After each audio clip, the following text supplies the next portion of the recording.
Olá, eu sou Grazi Guimarães. Eu sou Lucas Moreno. E juntos apresentamos Destacast, o podcast do programa Destaque.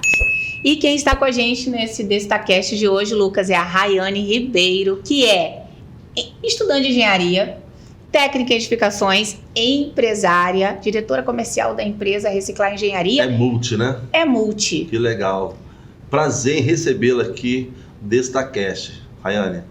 Obrigada. Seja muito bem-vinda. Canela Verde, né, Rayane? Exatamente. Nascida e criada em Vila Velha. Olha, com as bênçãos Nossa Senhora da Penha. Rayane, a gente vai falar da Reciclar Engenharia, que é a empresa onde você é diretora, né, comercial e sócia, né? Mas antes, vamos começar contando um pouquinho da sua história, porque você desde os 16 anos já vem batalhando, né? E é um exemplo para quem está assistindo, né? Então vamos contar um pouquinho. A sua mãe era empregada doméstica, né? Sim. E hoje você é uma empresária. Então conta um pouco da sua história, até mesmo para estar fortalecendo os sonhos de quem está em casa. Tá joia. Eu comecei atuando no mercado de trabalho como menor aprendiz aos 16 anos, mas assim, eu já sonhava em começar a trabalhar aos 14. Eu já queria logo ter minha independência, né? Eu já sonhava com isso tudo. E depois que eu finalizei 2 anos de curso no Senai, através da empresa CETEST, que faz manutenção de ar-condicionado lá na Serra, eu saía de Vila Velha, 5h30 da manhã, para chegar às 7 horas lá no Senai Civite, na Serra. Só chegava em casa de volta às 2 horas da tarde. Aí sim, que eu ia almoçar, fazer minhas tarefas e deveres da escola, porque eu ainda estava fazendo o ensino médio à noite. Então, assim, estudava na parte da manhã, tinha o período da tarde ali para poder colocar as coisas em dia, e à noite eu terminei o meu ensino médio assim. Olha que parabéns. Quer dizer, o tempo todo você estava ali direto, só já pensando no que você ia fazer no futuro. Sim. Já tinha isso em mente? Já tinha em mente. Então agora tem que fazer isso aí, viver o processo. Exatamente. E sempre pensando um passo após o outro. Aí logo em seguida que eu finalizei, a empresa me contratou como auxiliar de escritório. Fiquei um tempo nessa empresa. E em paralelo, pelo fato de ser lá na Serra e eu morava em Vila Velha, eu também comecei a divulgar o meu currículo para empresas de Vila Velha. Foi então que eu entrei no mercado da engenharia. Era isso que eu queria te perguntar, porque essa empresa que você trabalhou a primeira vez na Serra, era empresa de ar-condicionado. Sim, né? Manutenção de ar-condicionado. E aí você começa a espalhar seus currículos. Sim. Mas já pensando em ir para essa área? Ir para a área de engenharia. Olha, como que surgiu essa coisa de querer trabalhar com engenharia, essa área de engenharia? Alguém da família? Então, na família, eu nunca tive ninguém para se espelhar. Eu sempre tive as pessoas mais próximas a mim, que eram justamente os patrões da minha mãe, que virou meu patrão também, que um deles é o dono da empresa CETEST. E ele era engenheiro mecânico. Só que eu nunca gostei dessa parte de polegadas e tal. Essas coisas não, Essas coisas aí não entram na minha cabeça. Essa pergunta minha é porque isso é muito comum. A própria Grazi, ela tem uma filha que na área faz técnica em edificações. Mas tem a história do pai, né? Sim. Ela já tem essa genética, né? De já querer. O pai já era mestre de obras, aquela coisa toda, ela já cresceu com nesse meio. Quando você decidiu fazer o técnico em edificações? Eu, desde criança, né, desde os meus 10 anos, minha mãe começou a trabalhar na casa dessa família como empregada doméstica. E lá a esposa dele, na época, era arquiteta. Então eu sentava no sofá da casa deles e começava a folhear as revistas. Eu era apaixonada por aquelas revistas. Isso, que coisa interessante. Então ali veio o desejo de entrar na área. E não na arquitetura? Você foi direto para edificações? E depois eu entrei na arquitetura. Na verdade foi ao contrário. Eu comecei na arquitetura, não me identifiquei. Por quê? Porque eu precisei virar noites para fazer projeto na mão, aquele trem todo. e eu já trabalhava, então já trabalhava o dia inteiro e à noite ainda ter que virar à noite para fazer projeto. E assim, na arquitetura, 90% das suas notas são através de projeto, não são provas. Quando era provas, eu respirava fundo, tipo, agora eu consigo dormir, né? Que amanhã é prova, não é projeto. Mas quando era o danado do projeto, era terrível para mim. Então, a Edificações para você surgiu como um segundo caminho. Sim. E também ainda estava envolvido ali, né? Exatamente. Tava muito parecido. O que eu queria, não sair da área. Sim.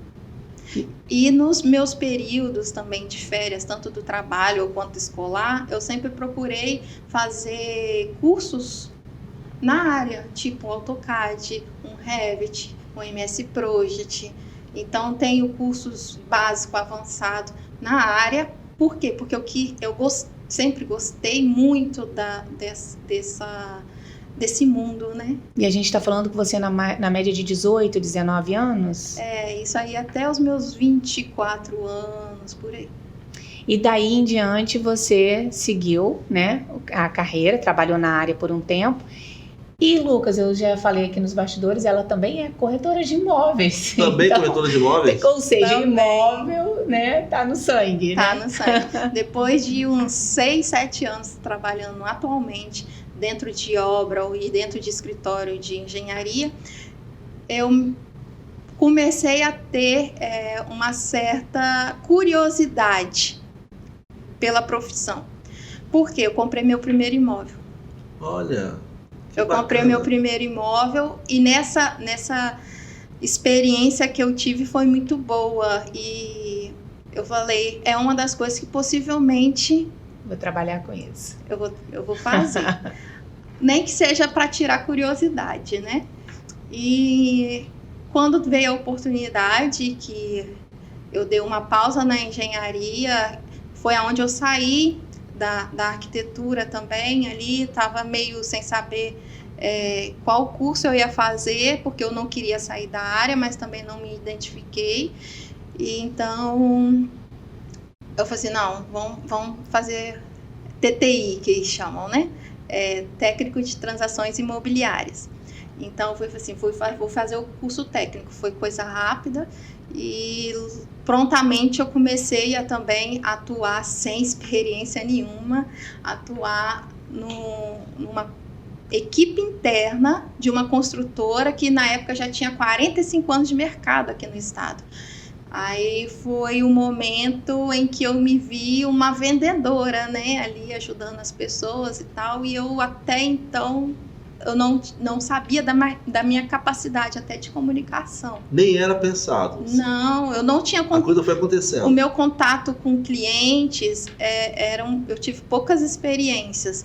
As experiências que eu tive quando criança era quando a gente fazia serviços comunitários e tal, ajudando a igreja e tudo mais, mas nada para o mercado de trabalho, né? Então, foi algo que eu vi e, assim,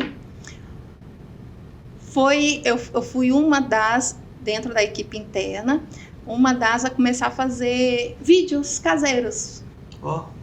Me mostrando, explicando como é que o cliente compra, ensinando o cliente a comprar imóveis, o que eles devem ver no imóveis, por quê, como é que faz a questão do FGTS e tudo mais, tirando aquelas dúvidas que eram... Os embaraços, né? Sim, as dúvidas mais comuns, né?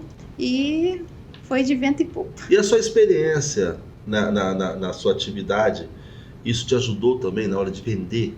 Sim, por quê? Eu já era técnica de planejamento e técnica orçamentista de obras. Então, eu já sabia especificar tudo dentro de uma obra. E essa questão de ajudar o cliente na vistoria, na entrega do imóvel, essa questão de ajudar o cliente na questão de trocar certos revestimentos, isso aqui é bom, isso aqui nem tanto, quando você pegar, você faz assim, faz assado. Eu já dava dicas. Olha... Os seus outros cursos te auxiliaram bastante. Sim, na hora assim, aqui cabe uma estante, aqui cabe por mais que no decorado esteja o guarda-roupa aqui, mas você pode jogar o guarda-roupa para cá. Que você tinha um pouco da técnica de edificações, e aí também esqueci o outro curso que você fez, que você desistiu. Arquitetura, aí você vem sendo corretora e agora, por exemplo, engenheira, ou seja, você conhece um pouquinho de cada canto, né? Então, Sim. Você consegue tirar as dúvidas do seu cliente. Exatamente. Ajudar ainda mais do que apenas quando a pessoa só tem uma profissão só o corretor, só técnico de edificações. Não, você tem um pouco de tudo. Exatamente. Teve um caso, até que eu entrei num apartamento onde o espaço entre o fogão e a máquina de lavar na área de serviço, visivelmente, eu falei, ó, aqui não cabe. O apartamento pronto. Pronto. Aqui não cabe. Você vai ter que mexer na bancada. Você vai ter que jogar a bancada um pouco para lá. Não vem com a geladeira enorme. Normalmente a geladeira é daqui para cá, ou seja, você tem esse espaço aqui ainda. Então você joga essa bancada para cá para você ter espaço para caber a sua uma máquina. assessoria a mais. Então, isso você com o cliente. Sim, na esse hora. apartamento. Na hora. É papum ali de graça. De graça. Isso também não atrapalhou a venda, não, né? Não, vendi. Pelo contrário, né? Vendi. Passei mais confiança. Então, essa parte que você está falando de corretagem, ela veio depois da sua experiência já. Sim, eu já tinha uns 7 anos atuando na engenharia. Aí foi onde eu comecei a atuar como corretora. E quando eu comecei a atuar como corretora, veio o convite em ser sócia da Reciclar Engenharia. Antes de você falar essa parte aí, eu queria que você falasse uma coisa que a gente conversou nos bastidores, que você foi meio que julgada, que você não ia dar conta de ser tudo ao mesmo tempo. Fala um pouquinho dessa parte pra gente. Até hoje, né, Grazi? Até hoje existem pessoas que tentam nos colocar dentro das suas próprias limitações. Então, assim, quando as pessoas, eu falo que eu sou corretora de imóveis e tenho uma empresa de engenharia, as pessoas viram para mim e falam, uma hora você vai ter que escolher, ou um ou outro. Só que elas não sabem que quando eu comecei como corretora de imóveis, eu também comecei como empresária na Reciclar Engenharia. Por quê? Nessa época, quando eu aceitei o convite, o meu sócio e a empresa não precisavam da minha imagem. Eles precisavam da imagem da empresa. Até porque a empresa a gente fez todo o plano estratégico da empresa para focar em obras públicas. Então, a gente não precisava trabalhar tanto a imagem, por mais que na época que eu entrei deu uma reformulada na imagem, trocamos o nome da empresa para passar mais força, né? Só que naquela época eu não precisava disso. E a minha imagem tinha que ser corretora de imóveis. Eu falei assim, eu aceito o convite, mas desde que as pessoas me conhecem como Raiane Corretora. Olha, interessante. Porque eu precisava fazer a minha imagem. Eu precisava gravar na cabeça das pessoas que eu era corretora de imóveis. Porque até então as pessoas me conheciam que eu trabalhava em obras. Quem me conhecia na área do mercado de trabalho. Então, essas pessoas tinham que me ver como corretora de imóveis, não só como a pessoa que trabalha com... E para algumas pessoas surgiu até a dúvida, será que ela está querendo sair e pular para o outro lado? Né? Exatamente, teve essa dúvida aí. Mas os que estavam mais acessíveis a mim, me questionavam, essas pessoas sabiam a realidade. Só que o mercado de trabalho, o mercado imobiliário, não sabia dessa minha parte, porque eu não divulgava. Só quem sabia eram os meus colegas parceiros de trabalho ali, que me viam trabalhando, resolvendo problema no telefone, no computador. Mas, tirando isso, meus clientes não sabiam. Então, por mais que eu passei dicas e tudo mais, eu não comentava sobre isso. E aí você aceitou a proposta para ser sócia da empresa, a gente está falando de 7 anos atrás. Sim. Né? Como você mesma disse, você ajudou a reformular aí, mudar o nome, né? Dar um impacto. Você ainda mexe com a área também de design, né? De marketing, enfim. E daí em diante, como a gente agora vai entrar nas perguntas Mas mais... antes disso, eu posso fazer uma pergunta para ela? Pode. Ainda, eu tenho uma curiosidade enorme. Aliás, essa pergunta que muitas pessoas fazem. Vale a pena ainda comprar imóvel na planta? Muito. Muito? Muito. É. Muito. E depende para que você quer. Se depender para que você quer, é mais ainda. É para morar ou é para investir? Qual a diferença? Fazer dinheiro. Ah, tá. Então, para investimento, melhor ainda. Melhor ainda. Você investe nessa área? Sim, tenho 2 imóveis. Olha que legal. E tô pensando em vendê-los para gerar mais dinheiro. Tem muitas histórias assim de pessoas que venderam às vezes o próprio Pois é. imóvel que morava para poder, né, Aham. comprar outros na planta e dali Sim. começaram um negócio. Eu sei, eu tenho amigo assim. Posso dar uma pincelada Claro, rapidamente? por favor. No pré-lançamento, os imóveis vêm mais atrativos financeiramente, o valor de metro quadrado. Por quê? Precisa vender. Se precisa vender, você consegue comprar com Metro quadrado da região. você consegue comprar por um valor mais atrativo. Uhum. Quando se compra um imóvel, você não investe o valor todo nele durante a obra. Tem construtoras e construtoras. Algumas pedem 40%, outras pedem 50% durante a obra. O seu sinal, normalmente, é em torno de 10%. Você tem que ter na mão ali para dar. O restante você divide. Só que quando a obra fica pronta, que aí que sim vai ter toda a documentação, a BITS, para você poder fazer o financiamento do restante do valor, que ainda está com débito ali com a construtora, o imóvel já valorizou. Já está ganhando muito. Dependendo da unidade que você colocou, você dá o seu preço, porque não vai ter outra unidade no andar que você escolheu. E faz toda a diferença? Faz toda a diferença. O vizinho seu que está construindo vai aumentar o seu valor. O outro empreendimento próximo, né? Vai aumentar o seu valor. Pode ser, então, que até mesmo que antes de entregar a chave, o cara já passou para frente. Você não precisa, talvez, financiar. Tem muita gente que eu não vou comprar imóveis porque tem juros no financiamento. Amigo, quem investe em imóveis não faz financiamento. Não faz financiamento. Não faz. Mas então também pode acontecer durante a obra, você deu uma entrada, está pagando durante a obra, e a coisa já está evoluindo, já valorizou. Sim. E eu posso pagar, por exemplo. Só que... Já venda para outra pessoa. Só que o que acontece? Além de já valorizou o valor, você vai pegar os seus 40% que você investiu de volta, colocar no seu bolso. Os outros 60% você nem sequer tirou do seu bolso, mas você vai ganhar o quê? A valorização deles. Olha isso. Além da valorização dos 40%. E a gente está falando do quê? Vamos falar de números. 20%? Depende muito de empreendimento para empreendimento, tá? O mercado, principalmente nesses últimos anos aqui na Grande Vitória, não para de crescer. Você pode ver os jornais. E Vila Velha, por exemplo, aquela orla de Taparica. A nível Brasil, Vila Velha e Vitória são as cidades com o valor do metro quadrado mais caro.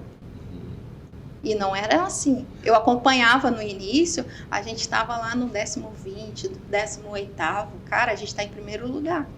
Vem cá, você define esse mistério da ponte? Por que você atravessa 2,4 km e muda o valor do metro quadrado?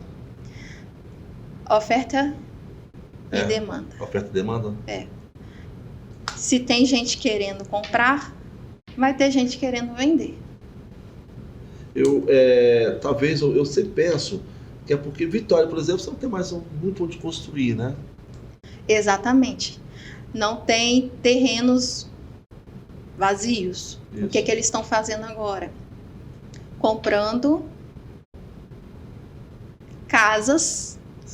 Amanhã eles estarão comprando o quê? Edifícios, colocando no chão e construindo novo. É isso que vai acontecer. É isso que é o futuro. Se preparem. Porque a verticalização não para, né? Não tem espaço, né? Tem que ser verticalização mesmo. E não adianta. A tecnologia está entrando com força. nas E a nossas rapidez edificações. também que as obras estão ficando prontas são assustadoras. É assustadora, né? São Porque obras mais limpas, leves, você né? olha, Sim, eu moro em Itaparica, Materiais, você né? vê ali um prédio, de repente, na planta, de repente ele já tá pronto. Você, meu muito Deus, rápido. um ano, né? É verdade, é muito rápido. Como assim já Não tá? era assim, não era. É verdade. E isso tá, né, fomentando ainda mais esse ramo, porque constrói aqui, já vendeu, depois constrói lá e já vendeu. E tem mercado para todo mundo, dá para perceber também, né? Tem, sim. Principalmente ali em Vila Velha. E você Tem, falou sim. que já adquiriu os seus também, né? sim. A gente pode pensar no futuro Rayane Construtora? Construtora? É. Talvez uma incorporadora. Olha, que legal, bacana. Então, e por falar nisso, a gente vai falar da Reciclar também, porque você é uma das sócias, né? Aham, E lida com obra todo o tempo, né? E exatamente. isso a gente vê que seus olhos brilham quando a gente já fala, porque a profissão, pelo que você conta, ela te escolheu, né? Exatamente. Porque você foi seguindo os caminhos ali, e hoje você também, antes da gente falar um pouco da empresa, você se tornou esse orgulho, né, para os seus pais, né? É. E até mesmo para os patrões da sua mãe, né, que viram ali uma menina sonhando, né? E hoje chegar no nível que você está. Conta um pouco pra gente como eles te veem hoje, assim, como empreendedora, né? Eu estive recentemente com um dos sócios dele lá na Findes. E primeira coisa que ele me perguntou, como é que está a luta? Eu falei, olha, tá grande, viu? Tá muito grande. Ele é bacana, eu tenho te acompanhado, parabéns. Olha que lindo. Olha que bacana, que legal. Que lindo. E você é muito nova, né, Rayane? São 35 anos. Exatamente. E você já é sócia de uma empresa há 7 anos. Quer dizer, com seus 20 e poucos anos você já tinha se tornado sócia. É. E a responsabilidade do seu trabalho é muito grande, né, Lucas? Porque Sim. você gerencia, né? Cuida de obras gigantescas. Fala um pouquinho pra gente da Então, Reciclar. Grazi, falando também, fala da Reciclar primeiro, apresenta pra gente a Reciclar, pra quem tá assistindo a gente também. Reciclar Engenharia, né? Isso. Engenharia por causa da Rayane, viu, gente? Tá vendo? Ah, que legal. Que amou tanto a área que já tá terminando o curso de graduação em Engenharia Civil, né? Exatamente. A Reciclar Engenharia surgiu em 2010, há 14 anos atrás. E assim, no mês de março. E o mês de março pra gente é um mês muito importante. É o mês do meu aniversário, do aniversário da empresa, o aniversário do meu sócio. E o mês da mulher. O mês da mulher. Então é um mês que eu não paro. De manhã eu tô em um lugar, de tarde eu tô em outro, porque é um mês repleto. A Reciclar, quando ela surgiu, não era Reciclar Engenharia, era Reciclar Consultoria e Representações Comerciais. Quando eu entrei, eu dei uma nova cara. Não, a gente pode ir mais. Que até então a gente estava prestando serviço para empresas que já prestavam esse tipo de serviços, que seria uma consultoria mesmo, para empresas do mesmo ramo. Eu falei, não, a gente pode mais.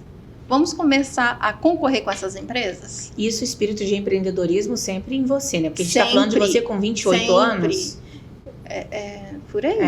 Então, quer Por dizer, aí. uma menina de Uma 28 menina. anos falando, já chega numa empresa como sócia falando, a gente pode mais. Exatamente. E mais, dentro de uma atividade que é conhecida por Predominantemente homens, masculina, né? masculina. Isso que é muito Exatamente. mais interessante. E assim, quando eu entrei na empresa, foi um momento em que meu sócio, ele queria vender a empresa, ele queria acabar com aquilo, que ele estava desiludido. Eu falei, não, vamos juntos, eu vou com você, mas vamos sentar aqui. Preciso saber o que a gente precisa fazer agora, em menos de 12 meses, o que a gente precisa fazer de 12 meses até 5 anos e o que a gente quer após esses 5 anos. Metas, trabalhando com metas. Grazi, não deu 6 meses, o que tinha que fazer de imediato já estava terminando, o que era do meio já estava fazendo também, o que era do outro, depois de 5 anos, num ano... Tente novamente. Epa. Natural, isso acontece. Depois de Super um normal. ano, a gente começou a fazer coisas que eram para 5 anos e fomos ali reajustando o fluxo e estamos aí até hoje. E aqui você justifica esse processo, que seria em 1 ano, 2, ter sido realizado em 6 meses? Muito trabalho, óbvio, mas Sim, muita estratégia? Foco. E clareza, né? Você tem que ter clareza. O que eu quero ter? O que eu quero ser? Para isso, o que eu preciso fazer? Quais são os primeiros passos? Depois disso, tem mais alguma coisa? E fomos colocando no papel. Tirando da cachola, colocando no papel. E aí o resultado Ficava uma cópia na geladeira da minha casa. Eu olhava para aquela tabela todos os dias. Todos os dias. E ela arriscava. Você ia ali enumerando as metas, né? Exatamente. Se aparecesse coisa nova que talvez não era da minha alçada, né? Já acrescentava. Tudo na munheca. Agora vamos aqui. Eu tenho curiosidade. Fiscalização de projeto. Sim. Né? Antes aqui eu já tinha essa curiosidade, falei com você. E passa agora pra gente, o que é isso? Fiscalizar projeto. Porque, assim, no meu entendimento, eu acredito que no entendimento da maioria das pessoas, é que você está lá, você tem um projeto, você contrata um projeto e executa. Pronto, você entrega na mão de um consultor e executa. Uhum. Não. No meio disso aí tem seu trabalho. Sim. Como é que é esse trabalho? Nós atuamos com gerenciamento e fiscalização de obras. O gerenciamento vai gerenciar como um todo, as partes envolvidas, diretamente, indiretamente, os recursos financeiros, mão de obra, os riscos, se tem riscos, impactos financeiros, impactos no prazo, a gente gerencia isso tudo. Quando vai para a parte de fiscalização, é realmente quando a obra já começou. Aí, o que acontece? Nenhuma obra começa sem o nosso aval e aprovação do cronograma e do orçamento. Tem que estar bem realista. E nós fazemos esse tipo de serviço no gerenciamento. O meu cliente, ele não vai pegar o projeto do arquiteto, do engenheiro e colocar na mão de uma construtora para a construtora orçar a obra para ele. Ele já tem todos os serviços, todos os quantitativos da sua obra. Ele já sabe o prazo que vai demorar a sua obra. Ele já sabe os valores de referência daquela obra. Ele só vai saber se a empresa vai dar desconto ou não. Esse é o ponto. Em cima disso, a gente acaba ajudando também, caso o projeto não seja nosso, na aprovação dos projetos, junto aos órgãos e tudo mais. E quando sai e começa a obra, a gente acompanha desde a montagem do canteiro de obra até os testes finais para saber se está tudo funcionando conforme deve, né? Vocês opinam na qualidade dos materiais comprados? Sim, se está lá aquele especificado, né? Se está lá especificado aquela marca, tem que ser aquela marca. Mas isso foi especificado no projeto? Sim, se não estiver especificado no projeto, quando nós vamos fazer a elaboração do orçamento, a gente deixa ali especificado no orçamento. O projeto, neste caso, ele só entra para fazer uma pesquisa de uma dúvida aqui, uma dúvida ali, esclarecer alguma coisa. Mas, você já começou uma obra e no meio da obra o pedreiro ou o construtor virou para você e falou: esse serviço aqui não estava no meu orçamento? Muito, muito. Aliás, esse é o grande imbróglio. Isso acontece demais. Essa relação, isso aqui não estava. Isso é evitado quando você contrata uma gerenciadora de obras. Ou quando até os materiais, né, acabaram no meio do caminho, né? Tipo, não comprou material suficiente, porque não deu. Então, tudo isso vocês... Isso tudo. E a gente estava até conversando antes nos bastidores qual o benefício, né? Quais os benefícios de contratar vocês. E uma das primeiras coisas que você falou foi segurança, né? E qualidade, exatamente isso. E vem também junto a economia, né? A economia é o resultado. É o resultado. E você consegue, assim, especificar, claro, não com exatidão, mas em torno de quanto de percentual de economia quando se tem o trabalho da sua empresa? Hoje no Da mercado isso. a gente consegue reduzir até 20% Olha do isso. valor da obra. Por que isso? Porque a gente diminui desperdícios, a gente diminui mão de obra parada, a gente diminui tudo, porque a gente trabalha com a produtividade daquela construtora. Se ela tem um prazo para cumprir aquele determinado serviço, ela tem que cumprir aquele determinado serviço. Se o gargalo dela é material ruim, esse material já não entraria. Se o gargalo delas for pouca mão de obra, a gente exige que coloque mais mão de obra. Mas olha aqui, agora vamos cá. Eu acho que não são tudo flores Não. nessa relação. Vocês Não. encontram desafios, né? Isso, exatamente. Porque você vai lá, aqui tem. Sabe qual é o maior desafio? Não, deixa eu fazer uma pergunta para você: é o seguinte, tá aqui o contratante, tá aqui o dono do projeto, aí aparece você e tem um construtor, Sim. perfeito? Aí você indica um determinado material, E você preza por qualidade. pensa por qualidade, né? Uhum. E aí, esse cara tá construindo e fala, olha, não deu certo porque esse material não era o que eu queria. Não, mas é feito todo um estudo antes, toda uma análise antes dele comprar. E não é... E se comprou um material equivocado?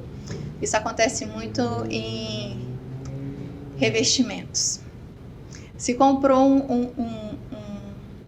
uma argamassa equivocada e está usando para algo que não era, a nossa equipe na fiscalização diária, a gente já manda tirar, manda substituir na hora. E Aí você, já gera um conflito, né? e você ia dizer qual era o maior desafio. Sim, Um dos sim, maiores. é. Tá aí também? Tá nesse meio? Não. Um dos maiores desafios, de fato, antes era as construtoras. Por quê? Se O dá Lucas é o servidor de água Eu sou- oficial, tá? Eu sou o garçom da mesa, tá? Entendi. Fique à vontade. Nós temos aqui água, temos água também. Vamos lá. Antigamente, um dos maiores desafios era o construtor. Hoje, nem tanto. Existe os bons, existe os mais ou menos, existe os ruins. Mas hoje, nem tanto. Você pode estar com o melhor construtor. Mas se o cliente não tiver aquela confiança também, isso parte muito da questão da confiança, aquela confiança no nosso serviço e saber que ele está lidando com profissionais, ele acaba sendo a pessoa que mais vai nos dar trabalho. Por quê? Porque por mais que ele receba todas as informações, por mais que a gente deixe tudo evidenciado e tudo mais, certas decisões é o cliente que manda. Eu sou o olhar técnico, até fico brincando sobre isso, eu sou o olhar técnico do cliente na obra. Você está me contratando para olhar o que você não sabe, analisar. E na grande maioria das vezes, ele não vai entender muito bem isso. Exatamente. Então, essa questão do cliente, às vezes, pode até entender, tá? Pode até ser um engenheiro da vida. Mas pelo fato Do custo ficar maior, talvez. Não, às vezes é questão de ter segundos interesses. Às vezes quer antecipar o prazo, às vezes talvez o financeiro dele não está, por mais que ele saiba do quanto que vai custear a obra, talvez ele quer diminuir porque o financeiro dele não vai aguentar. Então tem 1001 coisas que pode acontecer ali que depende da decisão do cliente. Eu tenho que perguntar. Porque é o seguinte, nas farmácias Uhum. é muito conhecido popularmente os BOs, Sim. né? Eu já fiz isso em jornalismo, que é a bula de otário, né? O cara vai lá para comprar determinado e o cara da farmácia, do balconista, vai lá e vem enfiar aquele remédio pro cara. Isso pode acontecer também? O cara tá fechado com a marca? Pode acontecer. Inclusive, existem profissionais que recebem porcentagem por estar indicando Isso. tal cliente a tal loja. Isso acontece, isso é fato. Agora, se cabe, é o que eu estava falando, cabe ao cliente. Essa decisão é dele. É dele. Mas ele consegue perceber isso? Não. Eu só estou colocando dinheiro. Depende muito Essa é a relação da confiança. Depende muito da credibilidade do profissional para com o cliente. A gente pode apontar. Ó, tem esse aqui que é melhor, tem esse aqui que é mais barato. Por que esse aqui tá fora? Tá fora do orçamento. Por que esse aqui tá tão fora do orçamento assim? Vai faltar ali. Isso tudo... Tem uma média, Rayane, de quantos clientes atendidos até hoje a reciclar, pelo menos nesse prazo que você está como sócio? A lista é grande, você vê que ela está pensando. Olha, se pensou bastante, é porque está fazendo cálculo aqui. Tá... Minha mente está indo lá no meu portfólio. Tô vendo, tô sentindo isso, é muita coisa. Tentando ver a logomarca de todos os meus clientes.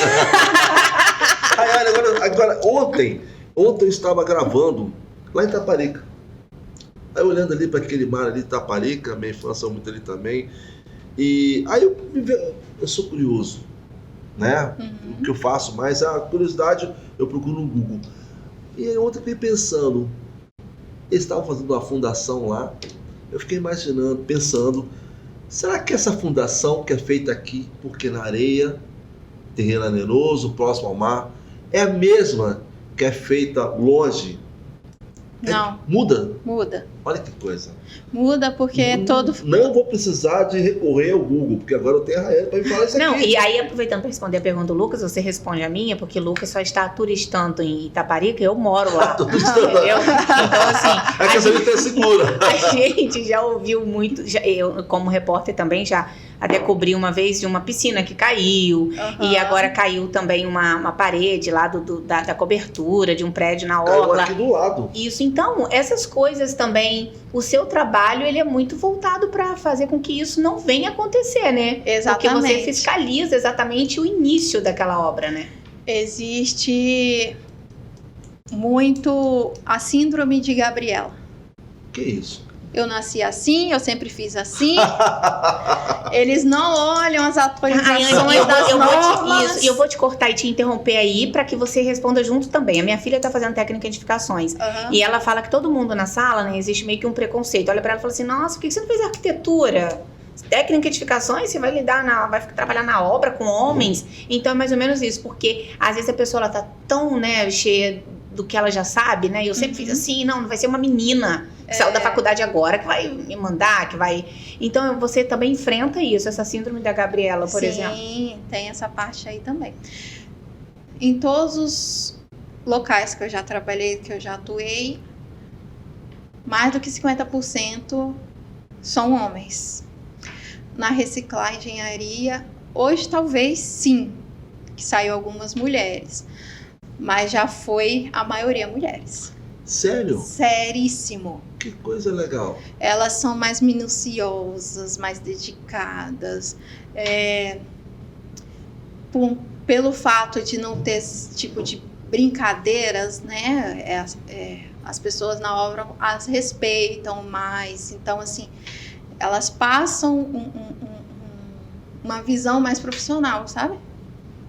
E quanto ao que a gente falou sobre a fundação, que o Lucas disse, né, de um terreno arenoso, né, próximo à praia, outro não, e sobre essas coisas todas aí acontecendo, a piscina que caiu, né, a parte da cobertura, sua empresa trabalha muito preocupada com essa parte também, do que vai acontecer no futuro naquela obra? Sim, eu costumo dizer que quando se trata de uma construção ou uma ampliação, a nossa Bíblia é o projeto.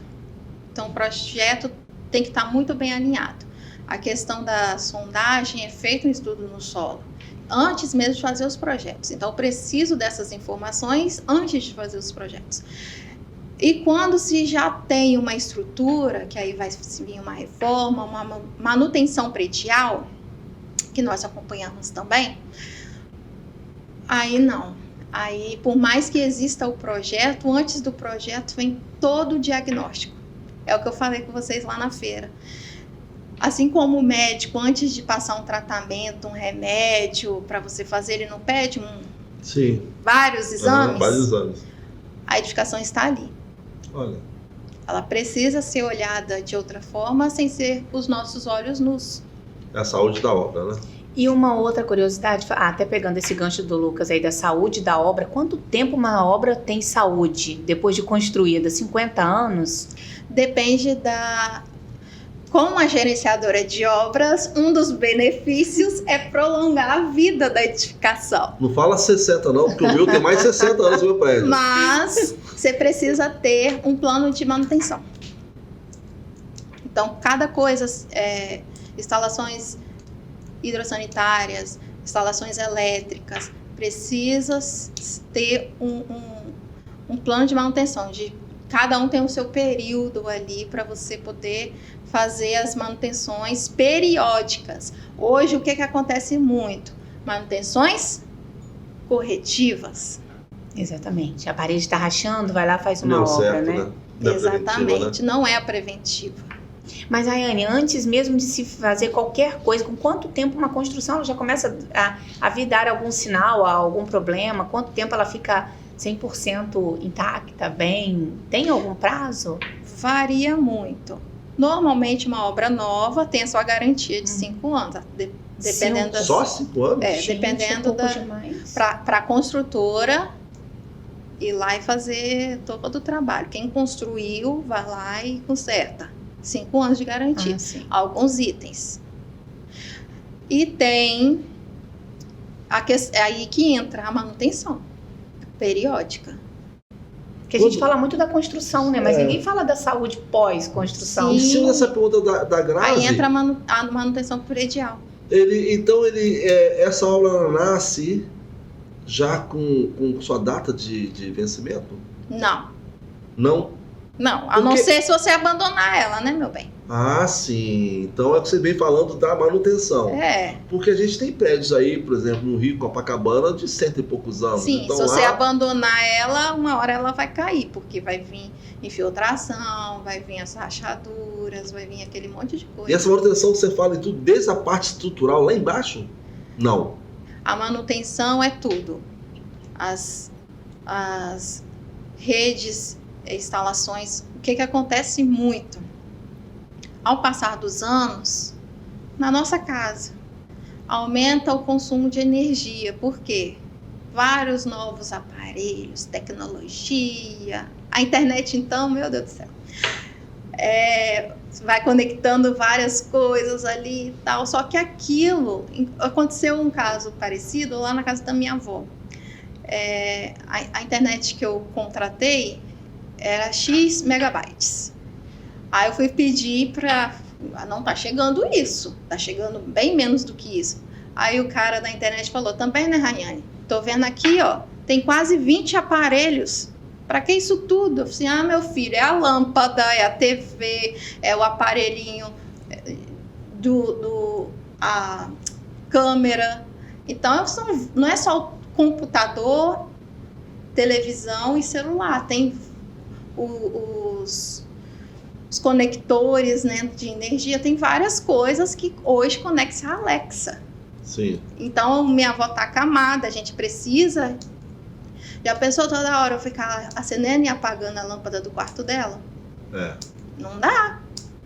Então, a mesma coisa acontece com a edificação. Ao passar dos anos, você vai tendo mais consumo de energia, o seu painel, seu quadro elétrico vai esquentar, ele vai precisar de uma manutenção, você vai precisar de refazer alguma coisa ali. Rayane, eu vou voltar nessa longevidade de uma obra. Porque o meu prédio realmente tem 60 anos. E eu, moro no 8º andar, fico lá pensando, como é que estão essas vigas aqui? Porque tá escondido, tá ali dentro. Pode ter realmente problema? Ou não necessariamente vai ter? Porque parece que é eterno, então, né? Começa a ter sinais quando ela começa a ficar exposta. Ah, tá. É assim. Senão tá ali tudo certinho. Uhum. Agora, nosso tempo ele tá voando, né? Porque o assunto foi rendendo e a história da Rayane é muito bonita, né? Muito bom. E fala um pouco da Reciclar Engenharia pra gente, do início ao fim, o que ela faz, o que ela oferece. Vamos falar agora um pouquinho da empresa antes da gente terminar o nosso bate-papo. Sim, então, a Reciclar Engenharia, como já havia dito, A gente elabora os projetos multidisciplinares. Mesmo que o cliente já tenha os projetos, nós analisamos eles porque nós entendemos que nem todas as pessoas sabem analisar se de fato o que foi projetado está certo, correto, conforme as normas técnicas. Uhum. E em cima disso a gente elabora o orçamento, o cronograma da obra. E ajuda na aprovação, aquela coisa toda. Quando a obra está em execução, nós fiscalizamos periodicamente. Temos relatórios diários, temos vários tipos de relatórios, fazemos todos os tipos de laudos, ensaios, testes. Para quê? Para realmente te dar a segurança de que a sua edificação está sendo bem executada. E esse é o nosso papel. E vocês já estão no mercado há 14 anos, né? A Reciclar com 7, um novo nome. E pretende, como o Lucas falou, né? Você não pensa numa construtora, mas você pretende aí... Então, ano passado a gente mudou até a nossa visão da empresa. Olha aí, tá vendo? Queremos ser referências mundiais, entrar na lista dos mundiais. Amém. Que legal. Mas... eu já recebi, sim, convites para poder fazer incorporações, né? Pequenas incorporações, mas ainda não me sinto confortável para isso. E a faculdade de engenharia, terminando, se forma quando? Ai, não vejo a hora, ano que vem, se Deus quiser. Rayane, então a gente começou falando assim, vamos concluir assim, quantas formações, Rayane, dá para enumerar aí pra gente?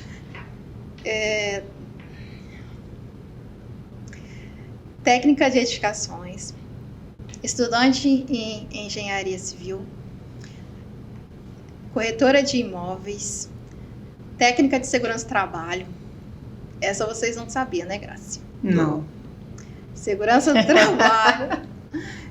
Por isso que eu sou queria formada em sistema enumerasse. de informações. São muitas. E dentre outras, eu não paro um instante. Sempre buscando, né? Sempre buscando. Hoje você está... Sempre algo que pode agregar. E esse mercado, ele muda muito?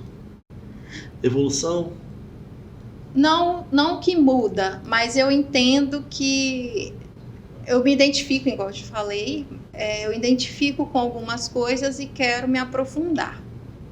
E eu sou também aquela pessoa que quebra barreiras. Olha, isso é bom. Então, assim, ultimamente as pessoas vêm até me perguntando: você vai mudar de carreira? Por quê? Porque eu faço curso na área de culinária. Isso já há uns também. 3 anos, meu amor.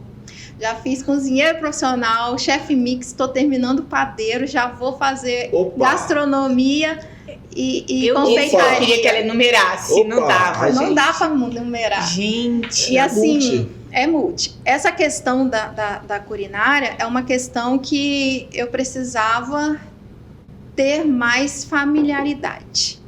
Eu quero ser futuramente uma mãe que faça algo tão gostoso que só aquilo que eu faço, o meu filho, meus netos vão querer. Já deu para ver que você gosta de fazer a diferença, né? Exatamente. E foca no que você quer fazer. Você é dedicada, a palavra é essa. E focada. E focada. Focadíssima. E quebrando barreiras. Sempre. E a gente pode encerrar também, Lucas, com o início...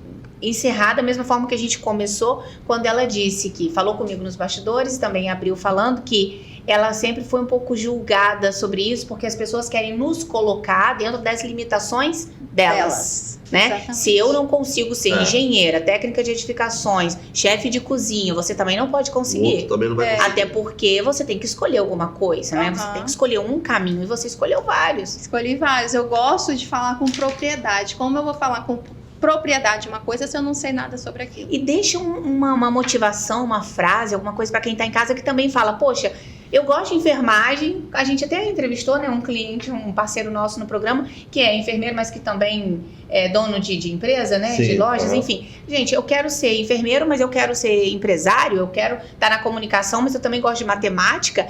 Deixa aí um recado para quem tá em casa assistindo de que dá para ser, dá para fazer. Sim. Rayane sendo Rayane. Seja você. Você é único, não tem ninguém que vai ser igual a você. Você sabe das suas próprias limitações, você sabe aonde você tem que melhorar, você sabe o que você precisa fazer para chegar onde você quer. E se começar a ouvir que não vai conseguir? Esteja entre as 5 pessoas que você quer ser. Que lindo. Rayane, muito Parabéns bom, pela sua história. Parabéns. Linda a sua história. Iniciamos muito bem, encerramos também tão lindo. Uma menina, só pra lembrar que ela tem 35 anos. Você é daquele tipo que com 40 anos já tá milionária? Quem dera, né? Trabalhando para isso. Rayane, um papo muito gostoso com você. E assim, a gente ficaria aqui por muito mais tempo.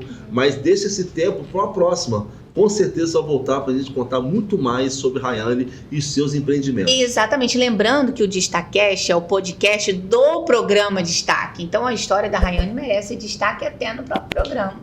Então a gente ainda tem futuro aí pela frente. Com certeza. Exatamente. Obrigada, Rayane. Obrigada, Rayane. a vocês.